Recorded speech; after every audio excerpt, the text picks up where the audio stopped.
Tonight on the 31 Nights of Halloween Horror, something in this house wants to be heard, and it's not gonna take no for an answer. George C. Scott in The Changeling.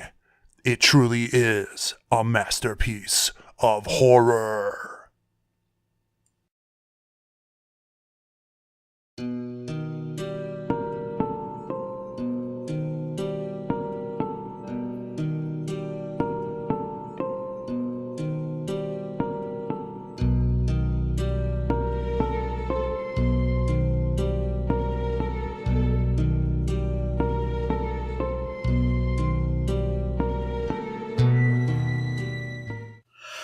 Everybody, and welcome to another episode of the 31 Nights of Halloween Horror! Unchained from the Content Nazis. Yes, episode number 12. Episode number 12, coming off of last night's wonderful, seductive, demon-esque, succubus-esque, unholy movie called The Unholy. And I thought, you know what? Tonight, I will review a movie that has been recommended to me by several people, several outlets, several places, and I finally was able to pick up the DVD on the cheap, mind you, at a Schuler's, no less. I mean, that's a miracle in and of itself, finding a cheap DVD at Schuler's. Anyways, and that movie is the wonderful haunted house ghost story called The Changeling. Yes, The Changeling. So what is The Changeling about? Well, I'm glad you asked. The Changeling is about a composer who loses his wife and his daughter in a tragic accident. So he decides to move to Seattle to get away, to start over, and he ends up leasing this old mansion. But this old mansion has a secret in it. And a secret that wants to be shared and out into the world. And so he hears things, there's strange occurrences, and it's all leading him up to this boarded up room at the top of the house. So let's get into those scores, shall we? Violence and gore, 1 out of 5. Look, there's not a lot of blood, there's not a lot of violence, but then again, this movie is not about the violence, it's about the atmosphere, the mood, the suspense, and the downright creepiness of the movie. So, 1 out of 5. Shock value, 3 out of 5. There are actually some excellent scares in this movie. There are some things that just, boom, got you. And I credit the sound design of this film, and of course the whole atmosphere and tone. It gives you this sense of uneasiness throughout the movie, and it keeps the tension at a level that you're on the edge, and you're not quite expecting things, but you are expecting things. But when they happen, you're just like, oh, okay, dang, you got it. Plus, a little bit of the subject matter is a bit shocking. Basically, the story behind what horrible event happened in this house. So, 3 out of 5. Plot, I am giving this a 4 out of 5. Unlike last night's movie, where the detective aspect, the mystery aspect of the movie was very lacking, this one nails it.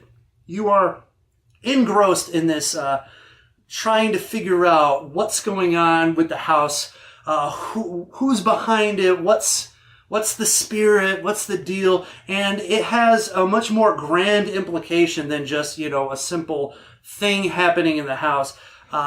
The fact that it plays with the sorrow of the father, and perhaps a little bit of the madness of going through such a grief moment of losing your loved ones like that.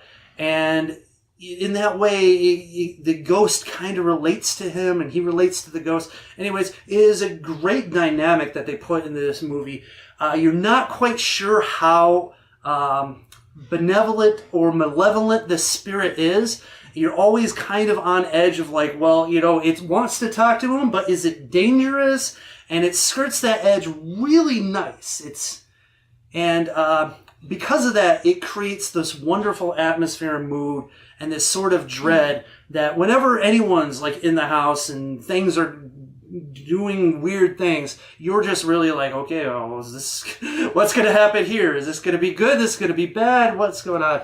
And so the plot really does a good job of hitting that. Unfortunately, there are a few moments that don't really make sense. Some of the, I guess they don't establish the powers of the ghost, and some of the things just seem very odd and very random. So I can't give it a perfect score, but yet it's a very solid plot. 4 out of 5. Acting, I am going to give it a 5 out of 5.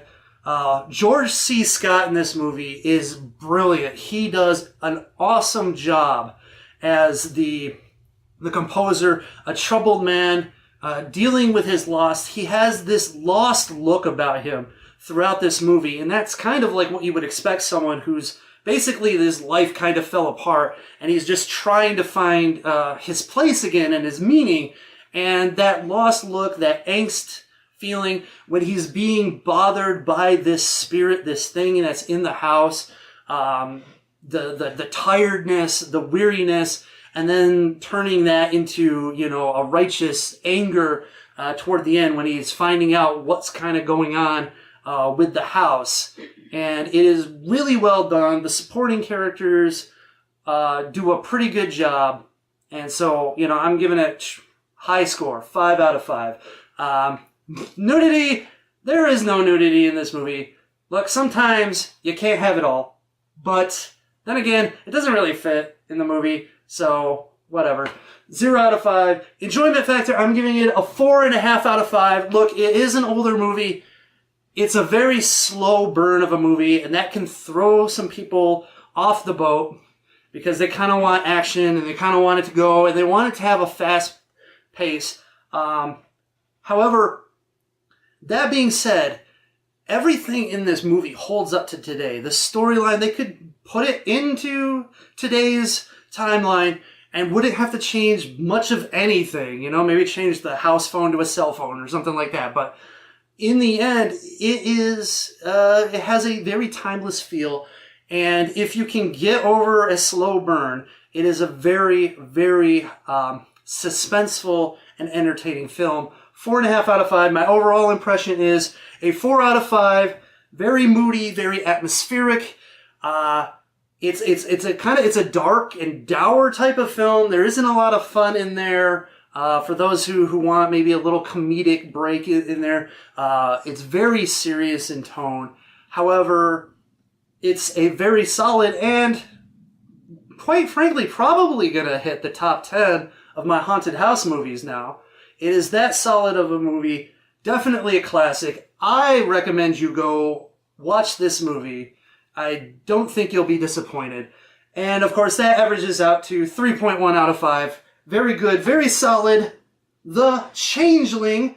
Ironically, the Changeling doesn't even refer to the ghost in this movie. Yeah, it refers to something else. So, there you have it.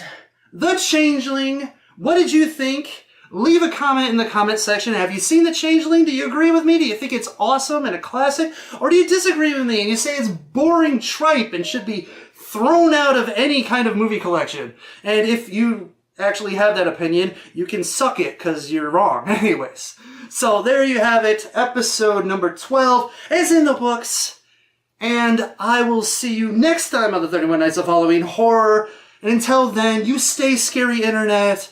And, if you end up moving into a old, abandoned mansion and weird things start happening and you get to a place where there's a boarded up room, just leave. Just go. It's not worth your trouble. Don't open that room. Nothing's good. There's not going to be that $1 million of lost gold. No, it's going to be some kind of spirit. He's going to screw up your life.